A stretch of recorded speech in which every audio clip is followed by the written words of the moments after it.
السلام علیکم ورحمۃ اللہ وبرکاتہ، نحمدہ ونصلی علی رسولہ الکریم، اما بعد فاعوذ باللہ من الشیطان الرجیم، بسم اللہ الرحمن الرحیم، رب اشرح لی صدری ویسر لی امری واحلل عقدۃ من لسانی یفقہوا قولی۔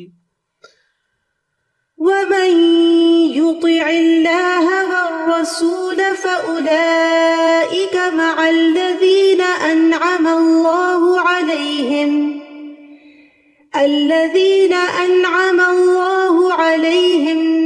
من النبيين والصديقين والشهداء والصالحين وحسن أولئك رفيقا۔ ومن يطع اللہ والرسول فأولئک مع الذین انعم اللہ علیہم من النبیین والصدیقین والشہداء والصالحین وحسن اولئک رفیقا۔ اور جو شخص اللہ اور رسول کی اطاعت کرتا ہے تو ایسے لوگ ان لوگوں کے ساتھ ہوں گے جن پر اللہ نے انعام کیا، یعنی انبیاء، صدیقین، شہداء اور صالحین کے ساتھ۔ اور رفیق ہونے کے لحاظ سے یہ کتنے اچھے لوگ ہیں۔ ایک دعا جو ہم ہر نماز کی ہر رکعت میں مانگتے ہیں، اہدنا الصراط المستقیم صراط الذین انعمت علیہم، کہ ہمیں سیدھا راستہ دکھا، ان لوگوں کا راستہ جن پر تو نے انعام کیا، یعنی ہمیں ان لوگوں کے راستے پر چلا جن پر تیرا انعام ہوا، جن سے تو راضی ہو گیا، جن سے تو خوش ہو گیا۔ تو سوال یہ پیدا ہوتا ہے کہ وہ کون خوش قسمت لوگ ہیں جن سے رب کریم راضی ہے اور وہ اس کے انعام کے مستحق ہیں؟ تو اس کا جواب بھی ہمیں قرآن کریم کی اس آیت سے، سورۃ النساء کی آیت نمبر 69 سے ملتا ہے، وَمَن يُطِعِ اللَّهَ وَالرَّسُولَ فَأُولَٰئِكَ مَعَ الَّذِينَ أَنْعَمَ اللَّهُ عَلَيْهِمْ مِنَ النَّبِيِّينَ وَالصِّدِّيقِينَ وَالشُّهَدَاءِ وَالصَّالِحِينَ وَحَسُنَ أُولَٰئِكَ رَفِيقًا، کہ یہ خوش قسمت لوگ انبیاء ہوں گے، صدیقین ہوں گے، شہداء اور نیک لوگ ہوں گے، اور یہ بہترین ساتھی ہیں، بہترین دوست ہیں۔ جب ہم ان کے بارے میں سنتے ہیں تو ان پر رشک کرتے ہیں، اور پھر ہمارا دل چاہتا ہے کہ ہم بھی ان لوگوں میں شامل ہو جائیں، قیامت کے دن ہمیں بھی ان لوگوں کا ساتھ ملے۔ تو اس کے لیے یہ آیت اتاری گئی کہ وَمَن يُطِعِ اللَّهَ وَالرَّسُولَ، شرط لگا دی گئی کہ اگر ان لوگوں کا ساتھ چاہیے تو پھر اللہ اور رسول کی اطاعت کرنا ہوگی۔ جو کچھ اللہ اور اس کے رسول نے کہا ہے اس کو ماننا ہوگا، جس چیز سے روکا گیا ہے اس سے رکنا ہوگا۔ انسان اپنی زندگی میں بہت سے کام کرتا ہے، دنیا کے بھی اور دین کے بھی، لیکن بہت سارے کام انسان بغیر کسی نیت اور ارادے کے کرتا چلا جاتا ہے، یا بعض اوقات مرغوبات دنیا کے لیے کر رہا ہوتا ہے۔ ایسا کرنا اطاعت نہیں کہلاتا۔ اطاعت کے لیے نیت اور ارادہ ضروری ہے کہ یہ کام میں اللہ کی رضا کے لیے کر رہا ہوں۔ تو وہ شخص جو اس بات کی خواہش رکھتا ہو کہ قیامت کے دن نیک لوگوں میں اٹھایا جائے، تو اسے پھر اللہ اور اس کے رسول کی اطاعت کرنا ہوگی، اپنے معاملات کو اللہ کی رضا کے تابع کرنا ہوگا۔ اگر دیکھا جائے تو ساری کائنات اللہ کی تابع دار ہے، اللہ سبحانہ تعالیٰ کے مقرر کردہ قانون کی ماتحتی میں ہر کوئی چل رہا ہے۔ سورج ہو، ستارے ہوں، سیارے ہوں، درخت ہوں، موسم ہوں، ہوائیں ہوں، بادل ہوں، بارشیں ہوں، یہ سب کچھ اللہ کی اطاعت کے مطابق کام کر رہے ہیں۔ تو ایک بندہ مومن کے لیے ضروری ہے کہ اس کی سوچ، اس کی خواہش، اس کے جذبات، اس کی دلچسپیاں، اس کے تعلقات، اس کی محبت اور نفرت، سب کے سب اللہ کی اطاعت میں رنگ جائیں۔ ہم اللہ کے بندے ہیں، کسی اور کے نہیں۔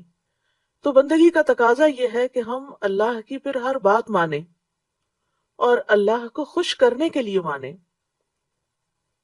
اور پھر صرف اللہ ہی کی نہیں بلکہ اس آیت میں جو شرط لگائی گئی وہ ہے وَمَن يُطِعِ اللَّهَ وَالرَّسُولَ، جو اللہ کی اطاعت کرے اور رسول کی کرے، یعنی صرف اللہ کی اطاعت کرنا ممکن نہیں جب تک کہ رسول اللہ صلی اللہ علیہ وسلم کی اطاعت نہ کی جائے۔ حقیقت یہ ہے کہ اللہ نے انسان کو عقل دی ہے جس کی بنا پر وہ ظاہری باتوں کو خوب سمجھتا ہے، لیکن بہت سی باتیں جاننے کے لیے، ان کی حقیقت تک پہنچنے کے لیے، ان کی حکمت جاننے کے لیے صرف ظاہری یا دنیا کا علم کافی نہیں ہوتا. اس کے لیے اللہ کے پیغمبروں کی بتائی ہوئی تعلیمات کو جاننا اور اس کے مطابق چلنا ضروری ہوتا ہے، تاکہ انسان ہدایت کے راستے پہ چلے اور گمراہی کے راستے سے بچ جائے. کیونکہ جہاں اطاعت کا فائدہ ہے وہاں گمراہ ہونے کا نقصان بھی بہت بڑا ہے، اور یہ نقصان دنیا میں تو ہوتا ہی ہے لیکن آخرت میں بھی ہوگا. تو گویا آخرت کی ہر چیز کا انحصار اطاعت پر ہے. تو یہاں پر فرمایا وَمَن يُطِعِ اللَّهَ وَالرَّسُولَ، جو اللہ اور رسول کی اطاعت کرے، یعنی اپنی استطاعت اور قدرت کے مطابق، خواہ کوئی مرد ہو یا عورت ہو، امیر ہو یا فقیر ہو، بچہ ہو یا بوڑھا ہو، سبھی کے لیے ایک ہی بات ہے کہ وہ اطاعت کریں، یعنی اپنی خوشی سے، دل کی رضا سے اللہ کو راضی کرنے کے لیے اللہ تعالیٰ کے احکامات کو مانیں. تو پھر ایسے لوگ فَأُولَٰئِکَ مَعَ الَّذِينَ أَنْعَمَ اللَّهُ عَلَيْهِمْ، تو یہ لوگ ان لوگوں کے ساتھ ہوں گے جن پر اللہ نے انعام کیا. ان پر انعام کیوں کیا؟ کیونکہ انہوں نے اپنی زندگیاں اللہ کی اطاعت کے مطابق گزاری تھی. اب یہاں پر آ رہا ہے کہ ان کے ساتھ ہوں گے. ساتھ ہونے کا مطلب یہ نہیں کہ ان کے درجات میں ان کے برابر ہو جائیں گے. درجات میں تو فرق ہوگا. قرآن مجید میں آتا ہے لِكُلٍّ دَرَجَاتٌ مِّمَّا عَمِلُوا، ہر شخص کے درجے اسی کے مطابق ہیں جو اس نے عمل کیا. مطلب یہ ہے کہ وہ ان سے ملاقات کر سکیں گے، ان کے ساتھ بیٹھ سکیں گے، ان کو دیکھیں گے، ان کے ساتھ لطف اندوز ہوں گے، اور اس کے ساتھ ساتھ اللہ تعالیٰ نے ان کو باقی جنت کی جو نعمتیں ان کے درجات کے فرق سے ان کو عطا کی ہوں گی اس پر بھی وہ راضی اور خوش ہوں گے. یہ کون لوگ ہیں جن پر اللہ کا انعام ہوا؟ من النبیین، انبیاء میں سے. نبیین نبی کی جمع ہے. یہ وہ لوگ ہیں جنہیں اللہ نے وحی عطا کر کے فضیلت بخشی ہے، اور انہیں خصوصی فضیلت عطا کی ہے کہ ان کو لوگوں کی طرف رسول بنا کر بھیجا، پیغام دے کر بھیجا، لوگوں کو ہدایت اور گمراہی کا فرق بتانے کے لیے بھیجا، اور ان لوگوں نے وہاں جا کر خوشخبریاں دی اور نہ عمل کرنے والوں کو خبردار بھی کیا، اور عمومی طور پر لوگوں کو اللہ کی طرف دعوت دی کہ لوگوں اللہ کے بندے بن جاؤ، ایک اللہ کی عبادت کرو. انبیاء کے بعد صدیقین کا درجہ آتا ہے. صدیقین صدیق کی جمع ہے. اس سے مراد وہ شخص ہے جو بہت زیادہ سچ بولنے والا اور سچائی کی تصدیق کرنے والا اور سچائی کی تلاش کرنے والا ہو، جسے سچائی سے محبت ہو. دوسرے لفظوں میں وہ رسول اللہ صلی اللہ علیہ وسلم کا بہت زیادہ فرما بردار ہو اور اس کے ساتھ ساتھ اللہ تعالیٰ کے لیے بہت زیادہ اخلاص اختیار کرنے والا ہو. پھر آتا ہے درجہ، اور ان میں ہم دیکھتے ہیں کہ جیسے ابو بکر رضی اللہ عنہ کا لقب صدیق تھا، ان کی زندگی کا مطالعہ کرنا چاہیے. حضرت عائشہ کو عائشہ صدیقہ کہا جاتا ہے رضی اللہ تعالی عنہا. اسی طرح حضرت مریم کے بارے میں آتا ہے کہ وہ صدیقہ تھی، اور اللہ سبحانہ تعالیٰ نے اور لوگوں کو بھی یہ مقام عطا کیا ہوگا، لیکن نون نیمز جو ہیں وہ ہمیں یہی ملتے ہیں. بہرحال ہمیں اپنی زندگی میں دیکھنا چاہیے کہ ہمیں سچائی سے کتنی محبت ہے، اور ہم سچائی ہمارے سامنے آ جائے قرآن اور سنت کی شکل میں تو ہم اس کی تصدیق کتنی کرتے ہیں اور اس پر اعتراض کتنے کرتے ہیں اور اس پر دل تنگ کیسے ہوتا ہے. تیسری کیٹیگری ہے وہ شہداء. شہداء شہید کی جمع بھی ہے اور شاہد کی جمع بھی ہے. شہید وہ جو اللہ کا کلمہ بلند کرنے کے لیے اللہ کے راستے میں جہاد کرے اور قتل کر دیے جائیں، اور شاہد کا مطلب ہے جو حق کی گواہی دے، یعنی جب حق ان کے سامنے آ جائے تو پھر اس کا انکار نہ کرے. اور چوتھی کیٹیگری ہے وہ صالحین. صالحون صالح کی جمع ہے. اس سے مراد ہر وہ شخص ہے جو اللہ کے حقوق دینے والا اور بندوں کے حقوق قائم کرنے والا ہو، یعنی حقوق اللہ اور حقوق العباد کی ادائیگی کرنے والے صالحین ہوتے ہیں. اور مجموعی طور پر ان کے بارے میں فرمایا وَحَسُنَ أُولَٰئِكَ رَفِيقًا، کہ کتنے اچھے ہیں، بہترین ہیں یہ رفیق. رفیق کا لفظ جو ہے یہ رفق سے ہے. رفق کہتے ہیں نرمی کو. دوست وہی ہوتا ہے جو دوست کے ساتھ نرمی برتتا ہے، اس کی بات مانتا ہے، اس کے ساتھ کوآپریٹ کرتا ہے. تو رفیق کہتے ہیں اس شخص کو جس کی نرمی اور جس کی اچھی عادات کی وجہ سے اس کے ساتھ انسان کا تعلق اچھا ہو، جس کی کمپنی میں انسان رہنا پسند کرے.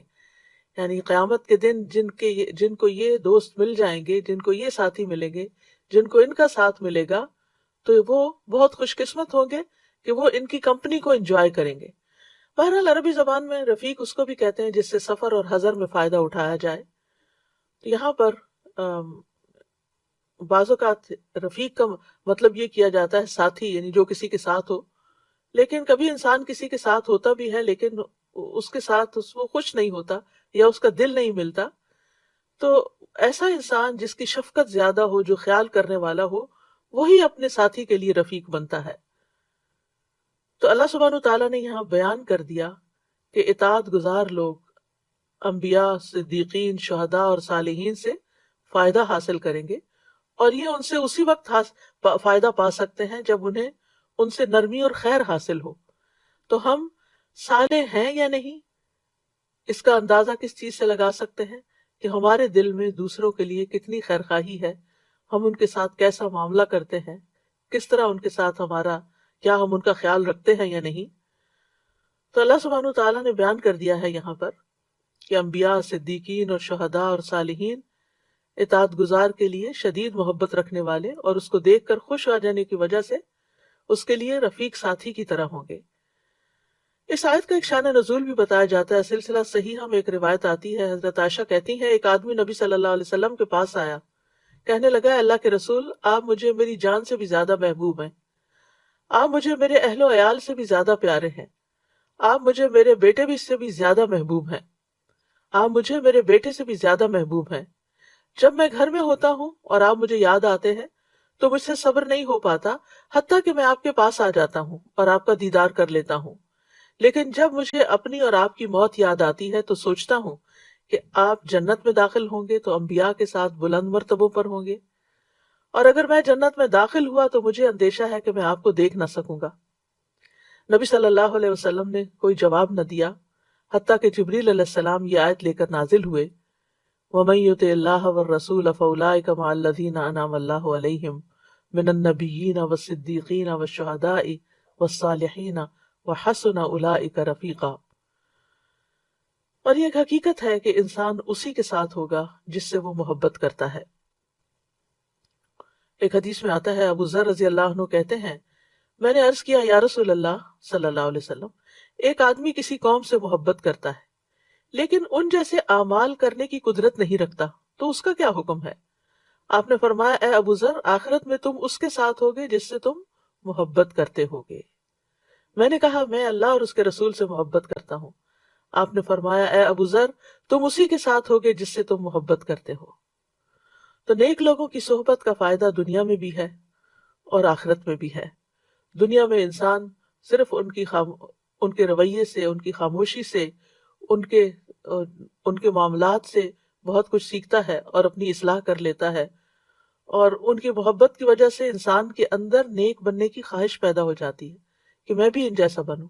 وہ ان پر رشک کرتا ہے اور اس کو ان سے خیر ہی خیر ملتی ہے. ان کی مثال ایسے ہی ہے صالح اور نیک ساتھی کی، جیسے کوئی خوشبو بیچنے والا ہو کہ اگر وہ خوشبو لگانے کو نہ بھی دے تو جو خوشبو خرید بیچ رہا ہوتا ہے اس سے بھی اس کے ساتھی کو خوشبو پہنچتی ہے. یعنی اگر کوئی ایکٹیولی آپ کو کچھ دیتا نہیں بھی، مثلا کوئی تعلیم نہیں دیتا، کوئی نصیحت نہیں بھی کرتا، لیکن انڈائریکٹلی آپ بہت کچھ ایسی کمپنی میں سیکھ جاتے ہیں. اور آخرت میں تو صحبت صالح جنت میں داخلے اور مغفرت کا سبب ہے. امام مالک سے کسی نے پوچھا مجھے ایسا عمل بتائیے جو مجھے جنت میں داخل کر دے.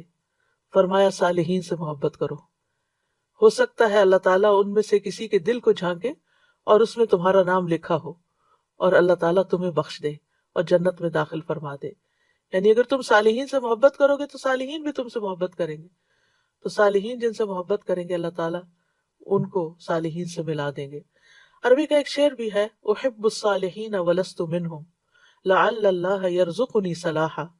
میں صالحین سے محبت کرتا ہوں حالانکہ میں ان میں سے ہوں نہیں، اپنے آپ کو میں نیک نہیں سمجھتا، شاید کہ اللہ تعالیٰ مجھے بھی نیکی عطا کر دے.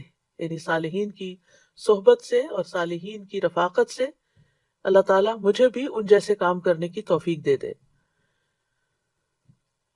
تو یہاں پر جو شرط ہے صالحین کے ساتھ ہونے کی قیامت کے دن، وہ ہے اللہ اور رسول کی اطاعت۔ اطاعت کا لفظ جو ہے یہ عربی کا زبان کا لفظ ہے، اور اطاع یطیع سے ہے۔ اس کا مادہ طا واو عین ہے، اور یہ لفظ ساتھی بنانے اور فرما برداری کرنے پر دلالت کرتا ہے۔ لیکن یہ تو لغوی معنی ہے، اطاعت کا شرعی معنی ہے۔ کفوی کہتے ہیں کہ اطاعت یہ ہے کہ جن چیزوں کا حکم دیا گیا ہو ان کو بجا لانا چاہیے، وہ چاہے وہ مستحب ہی کیوں نہ ہو، اور جن چیزوں سے منع کیا گیا ہو ان سے بچ جانا چاہیے، چاہے وہ مکروہ ہی کیوں نہ ہو۔ ابن عربی کہتے ہیں حقیقت میں حکم کی تعمیل کرنا اطاعت ہے، جیسا کہ نافرمانی اطاعت کے برعکس ہے، اور نافرمانی سے مراد حکم کی مخالفت کرنا ہے، یعنی کسی کا حکم ماننا دراصل اس کی اطاعت کرنا ہے۔ تو اطاعت کا ایک ظاہری پہلو ہوتا ہے اور ایک باطنی پہلو ہوتا ہے۔ ظاہری طور پر اطاعت اللہ تعالیٰ کے احکامات کی تعمیل بجا لانا، اور باطنی طور پر اللہ اور اس کے رسول کے حکم پر راضی ہونا ہے، یعنی صرف انسان مشین کی طرح ظاہری کام نہ کرتا رہے، بلکہ جو کچھ کرنے کو کہا گیا ہے اس کو خوش دلی سے بجا لائے، محبت سے کرے، اور اس شخص کی بات پر راضی ہو جانا ہے جو اللہ اور اس کے رسول کی اطاعت کی دعوت دے۔ یعنی اگر کوئی آپ کو نصیحت کرے، کوئی اللہ کی بات سنائے یا رسول اللہ صلی اللہ علیہ وسلم کی بات سنائے، تو اس کو دل سے قبول بھی کر لے۔ اطاعت میں سب سے پہلے توحید آتی ہے۔ توحید کی تعریف یوں ہے: فَأَنَا أَوَّلُ الْعَابِدِينَ إِلَٰهَ الْخَلْقِ أَجْمَعِينَ الَّذِي لَمْ يَلِدْ وَلَمْ يُولَدْ وَأَوَّلُ الْمُوَحِّدِينَ لِلرَّبِّ الْخَاضِعِينَ الْمُطِيعِينَ لَهُ وَحْدَهُ۔ یہ لسان العرب میں تعریف کی گئی ہے۔ میں تمام مخلوقات کے الہ کی سب سے پہلے عبادت کرنے والا ہوں، وہ الہ جس نے کسی کو جنم نہیں دیا اور نہ وہ جنم دیا گیا، اور میں سب سے پہلا ہوں ان لوگوں میں سے جو رب کی توحید کو مانتے ہیں، اس کے فرما بردار ہیں اور اکیلے اسی کے لیے مطیع ہیں۔ تو گویا اللہ کو ایک ماننا یہ اطاعت پر دلالت کرتا ہے۔ پھر اسلام کا معنی بھی اطاعت پر دلالت کرتا ہے۔ وَنَحْنُ لَهُ مُسْلِمُونَ کا مطلب ہے ہم اسی کے اطاعت گزار ہیں اور فرما بردار ہیں۔ تیسرا معنی قنوت میں بھی آتا ہے، فرما برداری کرنا۔ مجاہد کہتے ہیں کُلٌّ لَهُ قانتون، یعنی سب اس کے اطاعت گزار ہیں۔ پھر اسی طرح الانقیاد والاتباع، مطیع ہو جانا اور پیروی کرنا۔ قرآن مجید میں آتا ہے ان کنتم ایاہ تعبدون، یعنی اگر تم اسی کی عبادت کرنے والے ہو، یعنی تم اللہ کے اطاعت گزار ہو، اللہ کے احکام مانتے ہو۔ پھر دین کا معنی بھی اطاعت ہے۔ ان الدین عند اللہ الاسلام۔ ابو جعفر الطبری کہتے ہیں کہ اس مقام پر الدین سے مراد اطاعت اور ذلت ہے۔ پھر نمبر 6 ہے اخبات، عاجزی کرنا۔ وبشر المخبتین، یعنی اللہ جس کا ذکر بلند فرماتا ہے، اللہ سبحانہ تعالیٰ جس کی شان بلند ہے، وہ فرماتا ہے کہ اے محمد صلی اللہ علیہ وسلم آپ خوشخبری دے دیجئے ان لوگوں کو جو اطاعت کے ساتھ اس کی فرما برداری کرنے والے ہیں۔ تو مخبتین کون ہے؟ جو فرما برداری کرنے والے ہیں، اس کی عبودیت کو تسلیم کرنے والے ہیں اور توبہ کے ساتھ اس کی طرف رجوع کرنے والے ہیں۔ پھر طاعت کا معنی تسخیر بھی ہے، کسی کو مسخر کرنا، تابع کرنا۔ اور 8واں معنی التنسک ہے، یعنی عبادت کرنا۔ وسجد واقترب میں اللہ کے لیے نماز پڑھنا اور اللہ کی اطاعت کر کے اللہ کے قریب ہو جانا۔ اسلام جس کو ہم اپنے دین کے طور پر مانتے ہیں، اس کا یہ ہے ہی مکمل اطاعت کا نام، اللہ کے لیے اپنے آپ کو اللہ کے حوالے کر دینے کا نام۔ آپ صلی اللہ علیہ وسلم سے اسلام کے بارے میں پوچھا گیا تو آپ نے فرمایا یہ کہ تم اپنا دل اللہ کے سپرد کر دو، اور یہ کہ تم اپنے چہرے کا رخ اللہ کی طرف کر دو، یعنی دل و جان سے اللہ کے فرما بردار بن جاؤ۔ حدیث میں آتا ہے رسول اللہ صلی اللہ علیہ وسلم نے فرمایا مومن فرما بردار اونٹ کی طرح ہوتا ہے، اسے جہاں لے جایا جائے وہ چل پڑتا ہے۔ یعنی جب اللہ کا حکم آ جائے تو پھر مومن کیا کرتا ہے؟ جھک جاتا ہے اور وہ کام کرنے میں کوئی آر محسوس نہیں کرتا۔ وہ بندوں کی باتوں کے مقابلے میں اللہ کی بات کو ترجیح دیتا ہے۔ زمین و آسمان کی ہر چیز اللہ کی مطیع ہے۔ قرآن مجید میں آتا ہے وَلَهُ أَسْلَمَ مَنْ فِي السَّمَاوَاتِ وَالْأَرْضِ طَوْعًا وَكَرْهًا وَإِلَيْهِ يُرْجَعُونَ۔ آسمانوں اور زمین میں جو کچھ بھی ہے، خوشی اور ناخوشی، اسی کا فرما بردار ہے۔ فرشتے بھی اللہ کی اطاعت کر رہے ہیں۔ لا یعصون اللہ ما امرہم ویفعلون ما یؤمرون، سورۃ التحریم میں آتا ہے اللہ انہیں جو حکم دے وہ اس کی نافرمانی نہیں کرتے، اور وہی کچھ کرتے ہیں جو انہیں حکم دیا جاتا ہے۔ ایک اور جگہ پر آتا ہے سورۃ النحل میں یخافون ربہم من فوقہم ویفعلون ما یؤمرون، وہ اپنے اوپر سے یعنی اپنے رب جو ان کے اوپر ہے اس سے ڈرتے ہیں اور وہی کرتے ہیں جو انہیں حکم دیا جاتا ہے۔ پھر رسولوں کو بھیجنے کا مقصد بھی کیا ہے کہ ان کی اطاعت کی جائے۔ وما ارسلنا من رسول الا لیطاع باذن اللہ، اسی طرح ہمیں رسول اللہ صلی اللہ علیہ وسلم کی اطاعت کا حکم دیا گیا، یہاں تک کہا گیا کہ رسول کی اطاعت دراصل اللہ ہی کی اطاعت ہے۔ ومن یطع الرسول فقد اطاع اللہ، جو رسول کی فرما برداری کرے تو بے شک اس نے اللہ کی فرما برداری کی۔ اور پھر اطاعت کرنا ایمان کی علامت ہے۔ وَأَطِیعُوا اللَّهَ وَرَسُولَهُ إِن كُنتُم مُؤْمِنِینَ، اور اللہ اور اس کے رسول کا حکم مانو اگر تم مومن ہو۔ ایمان والوں کا قول کیا ہوتا ہے کہ جب انہیں کوئی حکم ملتا ہے تو وہ کہتے ہیں سمعنا وَأَطَعْنَا، ہم نے سنا اور ہم مان گئے۔ تو انہی لوگوں کے بارے میں آتا ہے سورۃ النور میں وَأُولَٰئِکَ هُمُ الْمُفْلِحُونَ، کہ یہی لوگ فلاح پانے والے ہیں۔ اور یاد رکھیے کہ ایسا نہیں کہ ہمیں کوئی چوائس ہے کہ تم مانتے ہو تو مانو، نہیں تو نہیں۔ اگر کوئی شخص اللہ کا حکم آنے کے بعد نہیں مانتا تو وہاں بھی اللہ کی نافرمانی کا ارتکاب کرتا ہے، اور ایسا کرنا انسان کے لیے، انسان کے حق میں بہت ہی نقصان دہ ہے۔ سورۃ الاحزاب میں آتا ہے وَمَا كَانَ لِمُؤْمِنٍ وَلَا مُؤْمِنَةٍ إِذَا قَضَى اللَّهُ وَرَسُولُهُ أَمْرًا أَن يَكُونَ لَهُمُ الْخِيَرَةُ مِنْ أَمْرِهِمْ وَمَن يَعْصِ اللَّهَ وَرَسُولَهُ فَقَدْ ضَلَّ ضَلَالًا مُبِينًا۔ کسی مومن مرد اور عورت کو یہ حق نہیں کہ جب اللہ اور اس کا رسول کسی کام کا فیصلہ کر دے تو ان کے لیے اپنے معاملے میں کچھ اختیار باقی رہ جائے، اور جو اللہ اور اس کے رسول کی نافرمانی کرے تو یقیناً وہ صریح گمراہی میں جا پڑا۔ پھر اسی طرح مسلمانوں کے درمیان اگر اختلافات ہو جائیں تو ان کے حل کے لیے بھی اللہ اور اس کے رسول کی طرف لوٹنے میں ہی، رجوع کرنے میں خیر ہے۔ پھر اسی طرح گمراہی سے بچنے کے لیے اللہ اور اس کے رسول کو تھامنا بہت ضروری ہے، یعنی مراد ہے کتاب اللہ اور سنت نبی ہی۔ نبی صلی اللہ علیہ وسلم نے فرمایا ترکت فیکم امرین لن تضلوا ما تمسکتم بہما کتاب اللہ و سنت نبیہ، میں تم میں دو چیزیں چھوڑ کر جا رہا ہوں، تم ہرگز گمراہ نہ ہوگے جب تک ان دونوں کو مضبوطی سے تھام نہ رکھو، جب تک ان دونوں کو مضبوطی سے تھام کر رکھو گے، ایک اللہ کی کتاب اور دوسرے اس کے نبی کی سنت۔ اور یہ یاد رکھیے کہ خوشی میں، تنگی میں، کشادگی میں، ناگواری میں، کسی بھی صورت میں ہمیں اللہ کی اطاعت اور اس کے رسول صلی اللہ علیہ وسلم کی اطاعت کرنی ہی ہے۔ اور اللہ سبحانہ تعالیٰ ہمیشہ اس دین میں ایسے پودے لگاتا رہے گا جنہیں وہ اپنی فرما برداری میں استعمال کرے گا۔ یہ سنن ابن ماجہ کی روایت کے الفاظ ہیں کہ رسول اللہ صلی اللہ علیہ وسلم نے یہ بات فرمائی۔ اور یاد رکھیے اطاعت کے انسان کو بہت فائدے بھی حاصل ہوتے ہیں۔ یہ فائدے جاننا اس لیے بھی ضروری ہے کہ انسان کے اوپر پھر اطاعت کرنا آسان ہو جاتا ہے۔ سب سے پہلے تو یہ کہ انسان کو سیدھے رستے کی ہدایت مل جاتی ہے۔ فرمایا وَاتَّبِعُوهُ لَعَلَّكُمْ تَهْتَدُونَ، اور تم اس نبی کی پیروی کرو تاکہ تم ہدایت پا جاؤ، کیونکہ ہدایت کا معیار قرآن مجید میں یہی رکھا گیا وَإِن تُطِيعُوهُ تَهْتَدُوا، اگر تم اس نبی کا حکم مانو گے تو ہدایت پا جاؤ گے۔ پھر اسی طرح اللہ کی رحمت ملتی ہے۔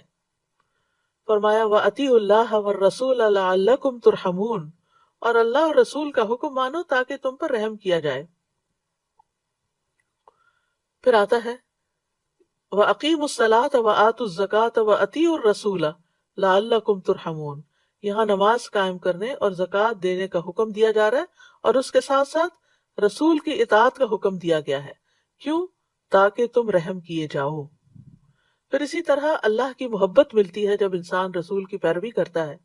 قُلْ إِن كُنتُمْ تُحِبُّونَ اللَّهَ فاتبعونی یحببکم اللہ، آپ کہہ دیجئے کہ اگر تم اللہ سے محبت رکھتے ہو تو میری پیروی کرو، اللہ تم سے محبت کرے گا۔ پھر اسی طرح اللہ اور رسول کی اطاعت سے انسان کو زندگی ملتی ہے۔ یا ایھا الذین آمنوا استجیبوا للہ والرسول وللرسول اذا دعاکم لما یحییکم، اے لوگو جو ایمان لائے ہو، اللہ اور رسول کی دعوت قبول کرو جب وہ تمہیں اس چیز کی دعوت دے جو تمہیں زندگی بخشتی ہے۔ اللہ اور اس کے رسول کی اطاعت سے انسان کو کامیابی نصیب ہوتی ہے۔ وَمَن يُطِعِ اللَّهَ وَرَسُولَهُ فَقَدْ فَازَ فَوْزًا عَظِيمًا، جو اللہ اور اس کے رسول کی فرما برداری کرے تو یقیناً اس نے بہت بڑی کامیابی حاصل کر لی۔ پھر پل صراط پر نور اس کو ملے گا جو اللہ اور رسول پر ایمان لائے گا اور ان کی اطاعت کرے گا۔ اللہ اور رسول کی اطاعت کرنے والے کے لیے جنت ہے۔ سورۃ النساء میں آتا ہے وَمَن يُطِعِ اللَّهَ وَرَسُولَهُ يُدْخِلْهُ جَنَّاتٍ تَجْرِي مِن تَحْتِهَا الْأَنْهَارُ خَالِدِينَ فِيهَا وَذَلِكَ الْفَوْزُ الْعَظِيمُ وَمَن يَعْصِ اللَّهَ وَرَسُولَهُ وَيَتَعَدَّ حُدُودَهُ يُدْخِلْهُ نَارًا خَالِدًا فِيهَا وَلَهُ عَذَابٌ مُهِينٌ، جو اللہ اور اس کے رسول کا حکم مانے وہ اسے جنتوں میں داخل کرے گا جن کے نیچے سے نہریں بہتی ہیں، وہ ان میں ہمیشہ رہنے والے ہیں، اور یہی بہت بڑی کامیابی ہے۔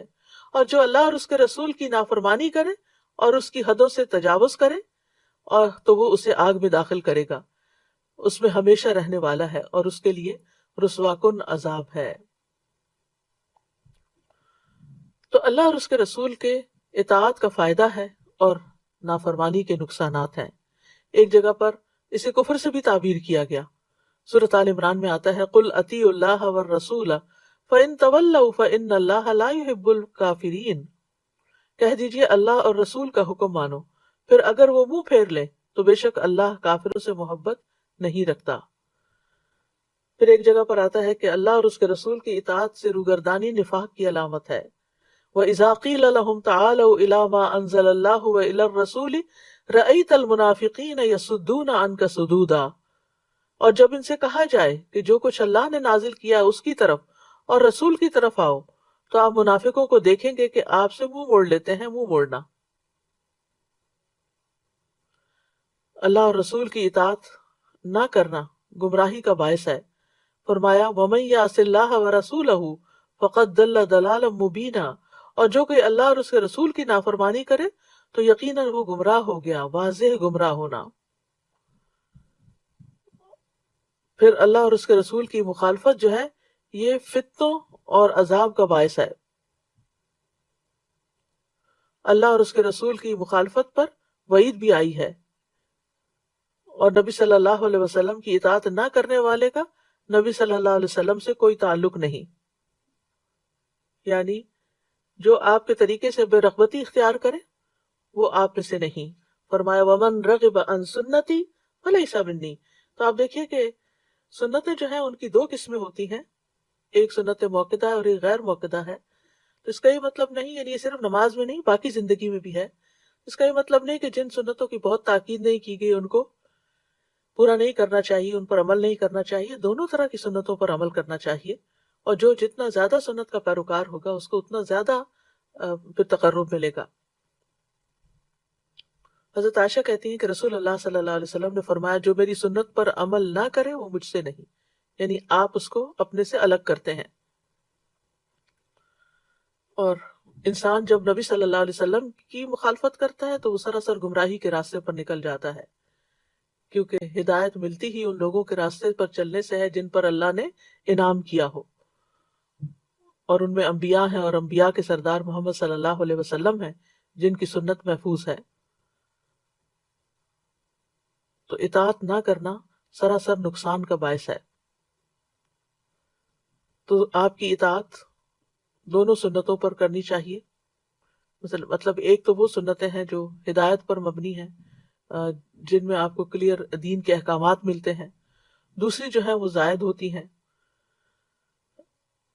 اور بہت ناپسندیدہ اور نہایت برا عمل شمار ہوتی ہیں۔ مثلاً زائد سنتوں میں جو ان کی پیروی کرتا ہے اس کے لیے وہ عمل عبادت لکھ لیا جاتا ہے، اور جو ان کو چھوڑ دیتا ہے تو اس میں جو چھوٹی چھوٹی سنتیں ہیں، اگر کوئی کسی سے کوئی چھٹ جائے تو وہ شخص گناہگار نہیں ہوتا، لیکن مستقل طور پر نہیں چھوڑنی چاہیے۔ مثلا کھانے پینے بیٹھنے اور کھڑے ہونے میں آپ صلی اللہ علیہ وسلم کی اتباع کرنا، اگر ہم کوشش بھی کریں تو ساری چیزوں کا احاطہ نہیں کر پاتے، تو انسان سے جتنا ہو سکے اتنا اللہ کا تقوی اختیار کرے اور باقی معاملہ اللہ تعالیٰ پر چھوڑ دے۔ لیکن یہ یاد رکھیے کہ شریعت کے جو معاملات ہیں، احکامات ہیں، عبادات ہیں، ان میں آپ کی عبادت ان میں آپ کی اطاعت جو ہے وہ لازم ہے۔ جیسے آپ صلی اللہ علیہ وسلم نے فرمایا تھا صلو کما رأیتمونی اصلی، نماز اس طرح پڑھو جس طرح تم مجھے دیکھتے ہو کہ میں پڑھ رہا ہوں، یعنی اس درجے آپ کی سنت کی، آپ کے طریقے کی اتباع کرنا ہوگی۔ انس بن مالک کہتے ہیں کہ رسول اللہ صلی اللہ علیہ وسلم نے فرمایا، جو شخص ہماری نماز کی طرح نماز پڑھے اور ہمارے قبلے کی طرف منہ کرے اور ہمارا ذبیحہ کھائے تو وہ ایسا مسلمان ہے جسے اللہ کا ذمہ اور اس کے رسول کا ذمہ حاصل ہے، لہٰذا تم اللہ سے اس کے ذمے میں خیانت یعنی بدعہدی نہ کرو، یعنی وہ اللہ کی حفاظت میں ہے، یہ مطلب ہے۔ اسی طرح یہ بات بھی یاد رکھنی چاہیے کہ سنتوں میں یا دین کے شرعی احکامات میں اپنی طرف سے کوئی تبدیلی نہ کریں یا کوئی نئی راہ نہ نکالیں، اس میں سے جتنا کہا گیا ہے اتنا کرنے کو ہی اپنے لیے کافی سمجھیں۔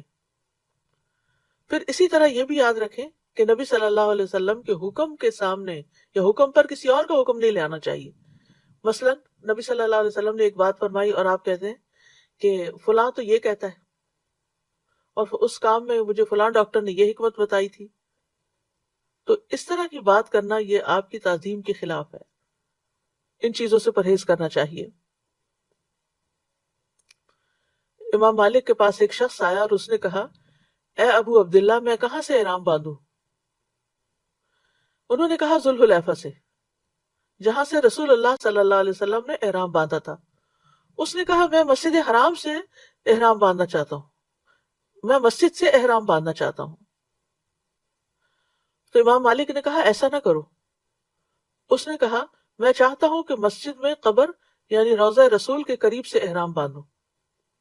امام مالک نے کہا ایسا نہ کرنا، مجھے ڈر ہے کہ کہیں تم کسی فتنے میں مبتلا نہ ہو جاؤ، کیونکہ تم ایک نئی راہ نکال رہے ہو، اور اس سے بڑا فتنہ اور کیا ہو سکتا ہے کہ تم اس کی فضیلت میں سبقت لے گئے جس کو رسول اللہ صلی اللہ علیہ وسلم نے چھوڑ دیا تھا، اور اس کے بعد جن جن کو آپ نے چھوڑنے کا کہا انہوں نے چھوڑا۔ پھر اسی طرح سنت کی پیروی صرف دینی معاملات میں نہیں ہوتی، دنیاوی معاملات میں بھی ہوتی ہے، اور اس میں بھی ہمیں آپ کے اتباع کا حکم دیا گیا ہے۔ چھوٹی چھوٹی چیزوں میں آپ کا انداز اختیار کرنا زندگی کو خوبصورت بنا دیتا ہے۔ قرآن مجید میں آتا ہے لَقَدْ كَانَ لَكُمْ فِي رَسُولِ اللَّهِ أُسْوَةٌ حَسَنَةٌ، تمہارے لیے رسول اللہ صلی اللہ علیہ وسلم کی زندگی میں بہترین نمونہ ہے، اور انسان کی زندگی بہترین اسی وقت ہو سکتی ہے جب وہ سنتوں پر عمل کرنے والا ہو۔ بعض صحابہ تو اس درجے میں آپ کا اتباع کرتے تھے کہ اگر آپ کے کرتے کے بٹن کھلے ہوتے تو وہ بھی بٹن کھول لیتے تھے۔ عروہ کہتے ہیں میں نے سردی اور گرمی میں جب بھی معاویہ اور ان کے بیٹے کو دیکھا ان کے کرتے کے بٹن کھلے ہوتے تھے، یعنی آپ کی پیروی میں، حالانکہ یہ بالکل سراسر ایک دنیا کا معاملہ ہے، دین کا نہیں ہے۔ پھر اسی طرح یہ ہے کہ جس کام کی آپ نے رغبت دلائی اس کو بھی لازم پکڑ لینا چاہیے۔ زید بن خالد جوہنی کہتے ہیں کہ رسول اللہ صلی اللہ علیہ وسلم نے فرمایا اگر مجھے اپنی امت پر مشقت کا اندیشہ نہ ہوتا تو میں انہیں ہر نماز کے وقت مسواک کا حکم دیتا۔ اسی وجہ سے زید بن خالد جب مسجد جاتے تو مسواک ان کے کانوں پر اس طرح رکھی ہوتی تھی جیسے کاتب کا قلم، اور جب اقامت ہوتی تو وہ نماز شروع ہونے سے پہلے مسواک کر لیتے، یعنی ایسے دانتوں پہ پھیر لیتے۔ پھر اسی طرح حضرت انس رضی اللہ عنہ ایک دعوت میں نبی صلی اللہ علیہ وسلم کے ساتھ گئے، آپ کے سامنے شوربہ رکھا گیا جس میں کدو تھے، تو آپ کدو میں سے کھانے لگے کیونکہ آپ کو پسند تھا۔ انس کہتے ہیں جب میں نے یہ دیکھا تو میں آپ کے سامنے کدو یعنی آپ کے سامنے کرنے لگ گیا تاکہ آپ اس کو اور کھائیں، اور کہتے ہیں کہ اس کے بعد میں ہمیشہ کدو کو پسند کرنے لگا، جو کھانا بھی میرے لیے تیار کیا گیا جتنا بھی ہو سکا میں نے اس میں کدو کو ضرور شامل کر لیا۔ پھر اسی طرح یہ ہے کہ آپ نے جس چیز کو پسند نہ کیا اسے خود بھی ناپسند کرنا چاہیے۔ ابو ایوب نبی صلی اللہ علیہ وسلم کے لیے کھانا تیار کرتے تھے ابو ایوب انصاری، جب وہ واپس آتا، یعنی آپ جو کھا لیتے اور باقی واپس آتا اور ابو ایوب کے سامنے وہ کھانا رکھا جاتا، تو وہ اس جگہ کے بارے میں پوچھتے تھے جس جگہ آپ نے انگلیاں ڈال کر کھانا کھایا ہوتا تھا، پھر اس جگہ سے وہ خود کھاتے تھے۔ اور ایک دن ایسا ہوا کہ کھانے میں لہسن تھا جس پر آپ نے کھانا نہیں کھایا، تو ابو ایوب گھبرا گئے اور پوچھنے کے لیے آئے کہ کیا یہ حرام ہے؟ آپ نے فرمایا حرام نہیں، لیکن یہ مجھے پسند نہیں۔ تو ابو ایوب کہنے لگے کہ مجھے بھی وہ چیز ناپسند ہے جو آپ کو ناپسند ہے، آئندہ میں بھی یہ نہیں کھاؤں گا۔ پھر اسی طرح جو کام آپ نے کیے، صحابہ ان کاموں پر اپنے آپ کو پابند رکھتے تھے، اور وہ کہتے تھے کہ نبی صلی اللہ علیہ وسلم کو اللہ نے مبعوث فرمایا ہے جب ہم کچھ نہیں جانتے تھے، اب ہم وہی کریں گے جو ہم نے آپ صلی اللہ علیہ وسلم کو کرتے ہوئے دیکھا ہے۔ پھر اسی طرح خواتین گھریلو زندگی میں آپ کی اطاعت کرتی۔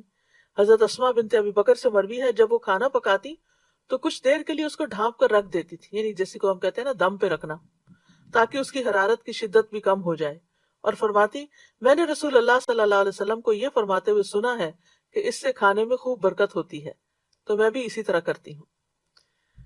پھر اسی طرح اخلاق میں بھی آپ کا اتباع کرنا چاہیے، کیونکہ اللہ سبحانہ تعالیٰ نے آپ کو اخلاق کے بلند مرتبے پر فائز کیا ہے۔ پھر اسی طرح آپ سے محبت بھی کرنی چاہیے، کیونکہ انسان اس کے ساتھ ہوگا جس سے وہ محبت کرتا ہوگا، اور محبت جو ہے انسان کو انسان کے لیے اپنے ارادے اور سوچ کو اور اپنے اقوال اور افعال کو اللہ اور اس کے رسول کے تابع کرنے میں بہت مددگار ہوتی ہے، انسان کے لیے آسانی پیدا ہو جاتی ہے، اور نبی صلی اللہ علیہ وسلم سے محبت جو ہے وہ ایمان کی علامت ہے۔ ہمیں ہر چیز سے زیادہ نبی صلی اللہ علیہ وسلم سے محبت کرنی چاہیے۔ حضرت انس کہتے ہیں کہ رسول اللہ صلی اللہ علیہ وسلم نے فرمایا، 3 باتیں جس کسی میں ہوں گی وہ ایمان کی مٹھاس پالے گا، یہ کہ اللہ اور اس کا رسول اس کے نزدیک ہر چیز سے زیادہ محبوب ہو، اور یہ کہ آدمی جس کسی سے محبت کرے صرف اللہ کے لیے کرے، اور یہ کہ کفر میں دوبارہ لوٹنے کو اس طرح ناپسند کرے جیسے وہ آگ میں جانے کو پھینکے جانے کو ناپسند کرتا ہے، جس طرح وہ آگ میں پھینکے جانے کو ناپسند کرتا ہے۔ پھر اسی طرح اپنی جان سے بھی زیادہ ہمیں نبی صلی اللہ علیہ وسلم سے محبت کرنی چاہیے، اور یہ ہم پر واجب بھی ہے۔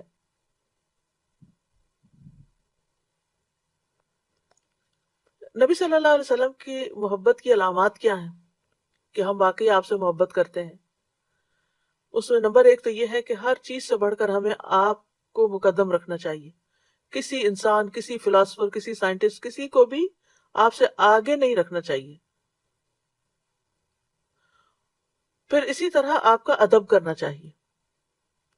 قرآن مجید میں آتا ہے انا ارسلناک شاہدا ومبشرا ونذیرا لتؤمنوا باللہ ورسولہ وتعزروہ وتوقروہ وسبحوہ بکرۃ واصیلا۔ اے نبی، ہم نے آپ کو شہادت دینے والا، بشارت دینے والا اور ڈرانے والا بنا کر بھیجا ہے، تاکہ تم اللہ اور اس کے رسول پر ایمان لاؤ، اس کی مدد کرو، اس کی تعظیم کرو، صبح و شام اللہ کی تسبیح کرو۔ یعنی اس آیت کا مطلب کیا ہے کہ تم نبی کو ہم بھیج رہے ہیں جو گواہی بھی دے گا، خوشخبری بھی دے گا اور ڈرانے والا بھی ہوگا، اور تمہیں جواب میں کیا کرنا ہوگا؟ ایمان لانا ہوگا، مدد کرنی ہوگی، تعظیم کرنا ہوگا۔ یعنی 3 کاموں کے جواب میں، 3 باتوں کے جواب میں 3 کام کرنے ہوں گے۔ پھر اسی طرح آپ کی آواز بلند نہیں ہونی چاہیے، آپ کی آواز کے سامنے آپ کی مسجد میں بلند آواز نہ دی جائے، کسی کو دور سے پکار کے اور شور مچا کے نہیں کرنا چاہیے۔ پھر اسی طرح آپ پر درود بھیجتے رہنا چاہیے۔ آج جمعہ کا دن ہے، اور جمعہ کے دن درود شریف زیادہ پڑھنے کا حکم دیا گیا ہے، کیونکہ قیامت کے دن یہ درود بھیجنا ہمارے لیے سفارش کا باعث ہوگا۔ پھر آپ کی سنت کا دفاع کرنا چاہیے، اور آپ کی باتوں کی جو آپ نے بتائیں ان کی تصدیق کرنی چاہیے۔ آپ کی خاطر جان اور مال قربان کرنا ہوگا۔ پھر آپ صلی اللہ علیہ وسلم کی سیرت پر چلنا ہوگا۔ پھر اس کے لیے دعا بھی کرنی ہوگی کہ اللہ تعالیٰ ہمیں اس سیرت پر جما دے۔ قرآن مجید میں دعائیں بھی ہمیں بتائی گئی اور نبی صلی اللہ علیہ وسلم نے خود بھی بتائیں کہ جو بیمار ہوتے وقت انسان پڑھے۔ حضرت عائشہ کہتی ہیں کہ میں نے رسول اللہ صلی اللہ علیہ وسلم کو فرماتے ہوئے سنا، جو نبی بھی بیمار ہوتا ہے تو اسے دنیا اور آخرت کا اختیار دیا جاتا ہے۔ آپ صلی اللہ علیہ وسلم کی مرض الموت میں جب آواز گلے میں پھنسنے لگی تو میں نے سنا کہ آپ فرما رہے تھے مع الذین انعم اللہ علیہم من النبیین والصدیقین والشہداء والصالحین۔ اس وقت میں سمجھ گئی کہ آپ کو بھی اختیار دے دیا گیا ہے۔ تو ہم سب کو عمومی طور پر بھی اللہ کی نافرمانی سے بچنے کی دعا کرنی چاہیے۔ نبی صلی اللہ علیہ وسلم نے یہ دعا سکھائی ہے، اللہم حبب الینا الایمان وزینہ فی قلوبنا وکرہ الینا الکفر والفسوق والعصیان۔ اے اللہ، ایمان کو ہمارے لیے محبوب بنا دے اور اسے ہمارے دلوں میں مزین کر دے، اور کفر اور نافرمانی اور گناہوں کو ہمارے لیے ناپسندیدہ بنا دے۔ تو اللہ سبحانہ وتعالی ہمیں اس کی توفیق عطا فرمائے۔ اور کرنے کے کام کیا ہیں؟ سب سے پہلے تو یہ کہ جس چیز کا آپ کو پتہ چل جائے کہ اللہ اور اس کے رسول نے حکم دیا ہے اسے کر لیں، اور جس چیز سے انہوں نے روکا ہے اس کو ختم کر دیں، اپنی زندگی سے نکال دیں۔ نمبر 2، جتنی استطاعت ہو اس کے مطابق آپ کی اطاعت کریں۔ جیسے ہی اللہ اور اس کے رسول کا حکم پتہ چلے فوراً مان جائیں، تاخیر نہ کریں، ڈیلے نہ کریں۔ پھر اسی طرح اللہ اور اس کے رسول کے فیصلوں کو خوش دلی سے تسلیم کریں۔ اللہ اور اس کے رسول کے حکم کے آگے اپنی مرضی کو نہ لائیں، یعنی اپنی مرضی کرنا یہ بے ادبی ہے۔ پھر آپ کے حکم پر فوری عمل کریں۔ عبداللہ بن مسعود رضی اللہ عنہ کہتے ہیں کہ ہم نبی صلی اللہ علیہ وسلم کے ساتھ ہوتے تھے تو آپ کو کسی بھی معاملے میں صرف ایک مرتبہ حکم کی ضرورت پیش آتی تھی اور ہم فوراً ہی اسے بجا لاتے تھے، یعنی پہلی آواز پر ہی اٹھ جاتے تھے۔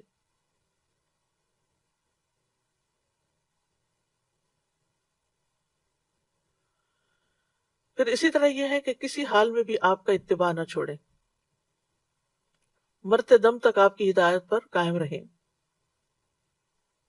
اور اسی طرح اب انبیاء اور صالحین تو یعنی صحابہ کرام تو ہمارے سامنے نہیں، لیکن ہمیں ہمیشہ ان سے بھی محبت رکھنی چاہیے، اور بعد میں بھی امت میں جیسے امام ائمہ کرام آئے ہیں، فقہاء کرام آئے ہیں، مفسرین آئے ہیں، اور بھی جن جن لوگوں نے دین کی خدمت کی ہے، جن کی زندگیاں بھی اس کے مطابق تھی، تو ان کے ساتھ بھی محبت کرنی چاہیے۔ اور اس محبت میں صرف زبانی کلامی محبت نہ ہو، بلکہ ان کا ساتھ پانے کے لیے سجدوں کی کثرت بھی کریں۔ ربیعہ بن کعب الاسلمی سے روایت ہے، وہ کہتے ہیں کہ میں رات کو رسول اللہ صلی اللہ علیہ وسلم کے پاس سوتا، آپ کے وضو کے پانی اور ضروریات کا خیال رکھتا، تو ایک دن آپ نے فرمایا مانگو۔ میں نے عرض کیا میں جنت میں آپ کی رفاقت کا سوال کرتا ہوں۔ آپ نے فرمایا اس کے علاوہ کچھ اور؟ میں نے عرض کیا بس یہی چاہتا ہوں۔ تو آپ نے فرمایا اپنے معاملے میں سجدوں کی کثرت کے ساتھ میری مدد کرو، یعنی سجدوں کی کثرت ہوگی تو میں تمہاری شفاعت کر سکوں گا۔ پھر اپنے اندر امانت اور سچائی پیدا کریں، کیونکہ رسول اللہ صلی اللہ علیہ وسلم نے فرمایا صادق امین مسلمان تاجر قیامت کے دن انبیاء، صدیقین اور شہداء کے ساتھ ہوگا۔ اللہ سبحانہ وتعالی ہمیں عمل کی توفیق عطا فرمائے۔ وآخر دعوانا ان الحمد للہ رب العالمین۔